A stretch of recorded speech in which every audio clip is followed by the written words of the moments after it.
नमस्कार मित्रों, आप सभी का लॉजिकल सनातन ज्ञान चैनल में स्वागत है। इस चैनल में हम लॉजिक के माध्यम से, आत्म विज्ञान के माध्यम से भारतीय सनातन को और हिंदुत्व की गहराइयों को समझने का प्रयास करते हैं। और अच्छा लगता है जब आप प्रश्न करते हैं। आज मुझे दो एक तरह से बिंदुओं पर आत्मावलोकन करने का मौका मिला। पहला तो हमारे एक वरिष्ठ हैं, हमारे बाबा परमाणु अनुसंधान के इनके वरिष्ठ इंजीनियर रिटायर हो गए, वो भी हमसे करीब 15 साल सीनियर थे।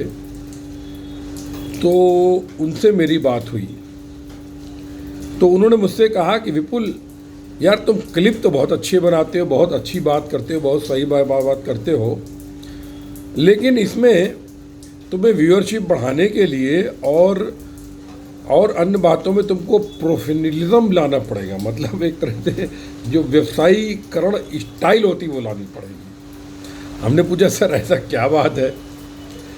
कहने लगे तुम्हारी बात बहुत कैजुअल होती है, जैसे कि तुम आमने सामने बैठ के बात कर रहे हो। तुम और लोगों के क्लिप देखो, टिकटॉक पर, व्हाट्सएप पर, यूट्यूब पर, तमाम लोग किस तरह से प्रोफेशनल की तरीके से बोलते हैं। तो हमने बोला सर क्या मेरी स्टाइल विपुल से स्टाइल नहीं बन सकती है? क्योंकि सभी लोग स्टैचू की तरीके से गर्दन सीधी करके समाचार वाचकों की तरीके से पढ़ते हैं और कुछ सामने रख के पढ़ते हैं, लेकिन मैं प्रायः ईश्वर की लीला से अचानक ही बोलता हूँ जो दिमाग में आता है। तो मैं समझता हूँ अगर मैं आपसे दर बात करता हूँ, आपको लगता है मैं आप ही से बात कर रहा हूँ, तो ये अच्छी बात है या बुरी बात है, या इसमें बदलाव करना चाहिए या नहीं करना चाहिए, इस पर आप कृपया टिप्पणी अवश्य करें। क्योंकि मैं समझता हूँ कि इम्प्रूवमेंट की गुंजाइश हमेशा बनी रहती है। मुझे मोबाइल के बारे में अधिक कुछ पता नहीं है, खाली सेल्फ की तरीके से लगाओ, वीडियो ऑन करो और स्टार्ट कर दो। इसके अलावा मुझे कुछ मोबाइल में पता नहीं है। मतलब I very Orthodox basically engineer, और मैं जानना भी नहीं चाहता हूँ ज़्यादा कुछ, क्योंकि हर आदमी सब कुछ नहीं कर सकता है।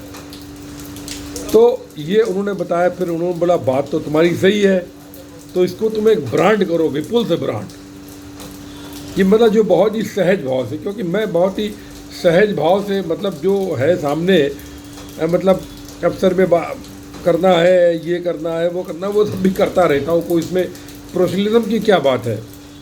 क्योंकि जहाँ तक मेरा ही विचार है, मुझे धन कमाना नहीं है, मुझे किसी का नाम कमाना नहीं है, सम्मान कमाना नहीं है, कोई सर्टिफिकेट चाहना नहीं है, पुरस्कार की चाहना नहीं है। कुल मिला के कोई ऐसा मोह है ही नहीं जगत का। तो मैं अपने में जो बदलाव करूँ वो बदलाव होगा, मतलब ज़बरदस्ती मेरे ऊपर दूसरा लबादा लादने का प्रयास होगा, और वो थोड़ा मेरे लिए तो बहुत कठिन काम है। क्योंकि जो अंदर है वही बाहर है, वही दिखता है। इसलिए बिना किसी मेकअप के जो पहने रहते हैं कपड़े वही पहन के बैठ जाता हूँ। अगर आपको ये सब अच्छा नहीं लगता है तो कृपया मुझे कमेंट करें, मैं शायद सुधरने का प्रयास कर दूँ। चलिए, एक प्रश्न मुझसे पूछा था मैं पिछले दिनों मैंने अभी 3-4 दिन पहले एक ग्रुप बनाया है, विपुल्स फैन ग्रुप व्हाट्सएप पर। उसमें मैंने अपने मित्रों से पूछा है, मित्रों मैं अपने अंदर क्या परिवर्तन करूं और मैं क्या ऐसा करूं कि समाज का अधिक से अधिक फ़ायदा हो, और समाज के लिए मैं और क्या कर सकता हूं। इसके विषय में आप लोग मुझे बताइए, मेरी गलतियों को इंगित कीजिए, और जो मैं कर रहा हूं उसमें और क्या ऐड कर सकता हूं, वो सही है गलत है, इस पर टिप्पणी कीजिए। तो उसमें करीबन 1-2 घंटे में 100 के आसपास सदस्य बन गए। अच्छा लगा कि आज के ज़माने में। तो उसमें एक हमारे मित्र हैं अनिल कुमार, उन्होंने प्रश्न किया है कि आप ये बताइए कि क्या सब कुछ पूर्व निर्धारित होता है मनुष्य के जीवन में जो भी कर्म करता है?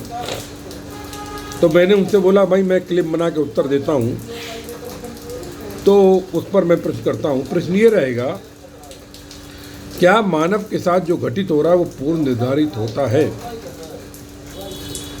इस विषय में मैं आपको उत्तर देना चाहता हूँ। इसके लिए हमको पहले समझना होगा भाग्य और प्रारब्ध और हमारे कर्मफल। ये अगर हमें तीनों चीज़ समझ में आ जाएंगी तो इसका उत्तर अपने आप प्राप्त हो जाएगा। क्योंकि ये जो उत्तर है ये ऐसा होता भी है और नहीं भी होता है। अब आप कहिए, देखिए कैसे। इस जन्म में हमने कुछ कर्म किए और उन कर्म के द्वारा यदि हमारे मन में जो पतंजलि मार्ग का दूसरा है कि चित्त में वृत्ति का निरोध, यानी यदि हमारे अंदर कोई वृत्ति उत्पन्न नहीं हो पाई, कोई भाव उत्पन्न नहीं हो पाया, हमारे मतलब मन में कोई तरंग पैदा नहीं हुई और तब हमने देह त्यागी, तो हमें कर्मफल नहीं लगेगा। हम कर्मफल मुक्त हो गए, क्योंकि वो कर्मफल तो हमने ईश्वर को समर्पित कर दी। मतलब जैसे कि हानि हुई, दुख नहीं, लाभ हुआ, सुख नहीं, मिला, प्रसन्नता नहीं, खो गया, दुख नहीं। तो ये अवस्था जो आती है, जिसे समर्थ बुद्धि कहते हैं, योग के मतलब जो लक्षण होते हैं, कहने का मतलब ये है कि जो योगी होकर स्थित प्रज्ञ और स्थित बुद्धि होकर अपने जीव को, अपने प्राण को त्यागता है, तो उसका ना कोई भाग्य रह जाता है, ना प्रारब्ध रह जाता है। यानी योगी की जो मृत्यु है वो वास्तविक मृत्यु है। और वो अच्छा, फिर क्या हो गया? फिर आपके कुछ कर्मफल बाकी रह गए, योगी के भी, सबके भी। इस जन्म में तो हमने ठीक कर लिए, पूर्व जन्म के मान लो हम भोग नहीं पाए, हमने फिर मानव जन्म ले लिया। अब जब हम मानव जन्म लेते हैं तो हम पूर्व जन्म के कर्म फल के अनुसार जो लेखन लेकर आते हैं कि हमारे साथ क्या होना है, उस लेखन को हम कहते हैं प्रारब्ध। प्रारंभ लभ्यते सा प्रारब्धा। जीवन के आरंभ में आप जो कुछ लेकर के आते हैं, कर्मफल भोगने हैं, के भोग लेकर आते हैं, वो निर्धारित होते हैं पूर्व जन्म के कर्मों के हिसाब से। जैसे कि आप कहाँ जन्म लेंगे, आप एक निश्चित उम्र में आपका दुर्घटना होगी, आप एक निश्चित उम्र में, ये सब निर्धारित हो जाता है, निश्चित रूप से निर्धारित होता है, लेकिन वो प्रारब्ध होता है। अच्छा देखिए कि क्या बोलते हैं लोग, दैव दैव आलसी पुकारा। जब आप 8 साल के बाद हो जाते हैं तो आपकी अपनी खुद की बुद्धि आ जाती है। मतलब उसके पहले आपको मम्मी ने कहा हुआ है, डर जाओ, ये पाप है, ये पुण्य है, आप बस मम्मी को, पापा को एक हीरो मान करके उनकी बात मानते रहते हैं।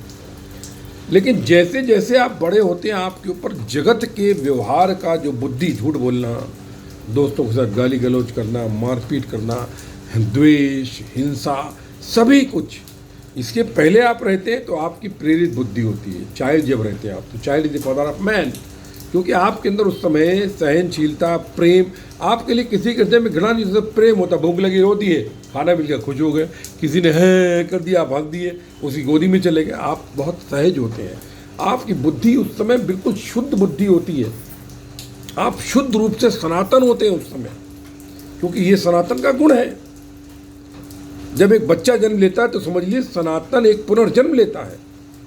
लेकिन जैसे जैसे वो बड़ा होता है, जगत के प्रपंच उसमें आते रहते हैं, तो वो जो उसका स्वरूप है वो उस स्वरूप से हटने लगता है, क्योंकि उसके मन में कुछ और है, झूठ बोल रहा है। मतलब एक दूसरा चेहरा लगा लेता है, नेताओं की तरीके से दूसरा आवरण ओढ़ लेता है कि हमें पिटाई ना हो इसलिए हम झूठ बोलें।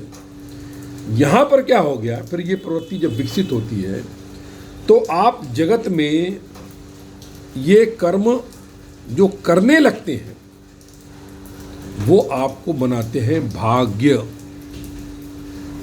जो आप मान लीजिए जैसे कि 30 साल की उम्र में आपको दुर्घटना होनी है ज्योतिष के हिसाब से, जब आप प्रारब्ध लेके पैदा हुए, लेकिन आपने अपने कर्म फल गंदे कर दिए, चाकू छुरीबाजी मार, तो हो सकता है वो दुर्घटना 20 साल में हो जाए, जरूरी 30 साल में हो, 15 साल में हो जाए।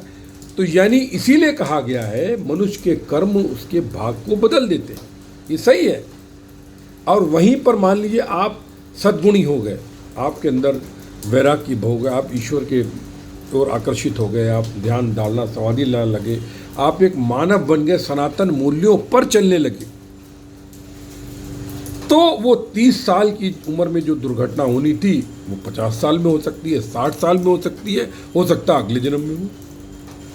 यानी आप आराधनाओं के द्वारा, प्रार्थनाओं के द्वारा, अपने कर्मों के द्वारा, अपने कर्म फल जो प्रारब्ध के द्वारा आप लेकर के आए थे उसको आप आगे बढ़ा सकते हैं, चेंज कर सकते हैं। चेंज क्या करेंगे? इम्पैक्ट चेंज कर सकते हैं। एक तरह से देखिए, ये आपका जो जीवन है कर्मफल, इसमें पॉजिटिव निगेटिव बैलेंस है। बैंक से आपने पैसे लिए, आपको चुकाने तो वही हैं। अब आपको बैंक के पैसे मिले, आप और कर्जा ले रहे हैं कि उसको चुका रहे हैं। उसी तरह से आपके जीवन में आप जो सत्कर्म कर रहे हैं, दुष्कर्म कर रहे हैं, उसका बैलेंस चल रहा है। अब वह कलयुग है आजकल, तो आजकल लोग दुष्कर्मी बहुत अधिक पैदा हो गए, बात अलग है। लेकिन यहाँ पर इसीलिए आपने देखा होगा, अक्सर बहुत से लोग बोलते हैं साहब ज्योतिष बेकार है, उसकी बात सही नहीं। बिल्कुल जी, बेकार नहीं है, बेकार नहीं है। वो ज्योतिष के द्वारा आपको उस समय पर क्या सरकमस्टांसेस बढ़ते हैं, उनकी एक गाइडेंस मिलती है। जैसे मान लीजिए आपको मिला कि साहब 52 साल की उम्र में आपको धन प्राप्त होने का योग है या मकान दुकान का योग है, तो जब आप 52 साल के हो जाए तो उस समय आप मकान दुकान खरीदने की सोचें। जैसे आपको 40 साल की उम्र में आपको दुर्घटना का योग है, ये वो, तो आप 40 साल के जब हो जाए तो थोड़ा अलर्ट हो जाए, मोटरसाइकिल बराबर ड्राइव करें, सर पे हेलमेट लगाएं, सेफ्टी पर ये सब करें। समझ रहे हैं आप? तो ये आपके जो प्रारब्ध है उसके हिसाब से ये लिख के जाएगा, मतलब प्रारब्ध के हिसाब से एक गणित लिख के आ जाती है ईयर वाइज, यानी वो निर्धारित होता है। लेकिन इस जन्म के कर्म के फल के द्वारा आप उस प्रारब्ध को, जिसे हम वर्तमान में जो कर्म कहते हैं उसको भाग्य बोला जाता है, उसको आप परिवर्तित कर सकते हैं। उन तिथियों को, उन परिणाम को, उस परीक्षा फल को आप कमज़ोर कर सकते हैं, बढ़ा सकते हैं, घटा सकते हैं। ये आपके हाथ में है। अब देखिए, यहाँ पर आप देखिए, अगर आप आज तो सावन का महीना आने वाला है, 26 जुलाई से सावन चालू हो जाएगा। महाराष्ट्र में 26 जुलाई से, पता नहीं बाकी देश में कहाँ है। मार्कंडेय ऋषि क्या थे? उनका 12 साल की उम्र में उनको मृत्यु होनी थी, है? ये माता पिता ने भी जानते। तो उन्होंने क्या किया था? उन्होंने बच्चे को बचपन से शिव की आराधना सिखा दी, और फिर 12 साल की उम्र में जब यमदूत उनको लेने के लिए आए तो शिव जी स्वयं मार्कंडेय ऋषि की रक्षा के लिए खड़े हो गए। क्यों? क्योंकि उन्होंने कर्म किए। 12 साल तक वो भक्ति में लीन रहे लगातार शिव की, और इस मंत्र का जो उनको दिया गया था उसका जाप करते रहे, जो भी करते रहे। तो शिव जी ने स्वयं उनको बचाने का प्रयास किया। यानी उनके प्रारब्ध में मृत्यु थी, लेकिन उनके कर्म के भाग के द्वारा जो कर्मफल पैदा हुआ है उसने उस मृत्यु के योग को टाल दिया, और मार्कंडेय ऋषि अमर हो गए। तो ये हमारे वहाँ जो कथाएं होती हैं, जो घटनाएं होती हैं, ये आदमी को एक तरह से समझाने के लिए बहुत अच्छे उदाहरण होते हैं। जैसे किसी ने क्या कहा है, देखिए, बोया पेड़ बबूल का, आम कहाँ से हुए? जमीन आपकी आम की थी, आम का बीज लगा था, आम का पेड़ लगा था, आपको 10 साल बाद आम ही खाने थे, लेकिन आपने आम का बीज नष्ट कर दिया, एसिड डाल करके, घोल करके, बीज उखाड़ के फेंक दिया और वहाँ बबूल बो दिया। तो आपका जो प्रारब्ध है वो चेंज हो गया और वहाँ पर आपको बबूल मिलने लगे। तो ये इसका उत्तर हुआ है मित्र। मैं समझता हूँ आप समझ गए होंगे। निर्धारित प्रारब्ध से आता है, लेकिन घटित हमारे भाग्य के द्वारा होता है, जो हमारे वर्तमान परिवेश में किए गए कर्मफल होते हैं। ये समझने का प्रयास कीजिए, और वर्तमान परिपेक्ष में हम क्या कर्म करें, क्या कर्म फलें, इसके लिए ईश्वर ने आपको बुद्धि दी है, विवेक दिया है। और भगवान श्री कृष्ण ने भगवद गीता में यही बोला है कि बुद्धि और अभ्यास का जो तालमेल होता है, ये मनुष्य को परफेक्ट बनाता है, पूर्ण बनाता है, मार्गदर्शन करता है, जीवन में जीने की शैली बताता है। चलिए, इन्हीं शब्दों के साथ आप सभी के हृदय में उपस्थित परम ब्रह्म को नमस्कार करता हूँ।